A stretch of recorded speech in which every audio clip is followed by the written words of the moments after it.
Magandang umaga, ngayon po ay araw ng Martes, October 10, 2023. Narito po muli ang update sa lagay ng ating panahon.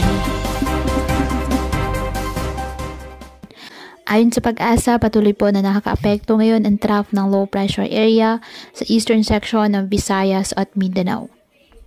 Ang nasabing LPA ayon sa Pag-asa, mababa naman ang tsansa pa na maging bagyo sa loob po ng 24 to 48 oras. Samantala, isang bagyo pa rin ang nasa labas ng ating area of responsibility, ang bagyong Bolavin.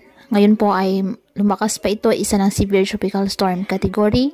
Sa ngayon, mababa ang tsansa nitong pumasok ng ating Philippine Area of Responsibility. Wala rin pong direktang epekto sa lagay ng ating panahon. Ang tropical storm Kuino naman na dating bagyong si Jenny ay patuloy po na kumikilos papalayo ng ating bansa at hindi na rin po ito inaasahang papasok pa muli ng ating PAR. Ngayong araw, ang Mindanao, Bicol Region, Eastern Visayas at Central Visayas asahan na maulap na halangitan na may kalat-kalat na pag-ulan at thunderstorms dahil po sa trough ng low pressure area at ang nalalabing bahagi ng ating bansa kasama ng Metro Manila, bahagyang maulap hanggang sa maulap na halangitan with isolated rain showers or thunderstorms dahil po sa trough ng LPA at localized thunderstorms.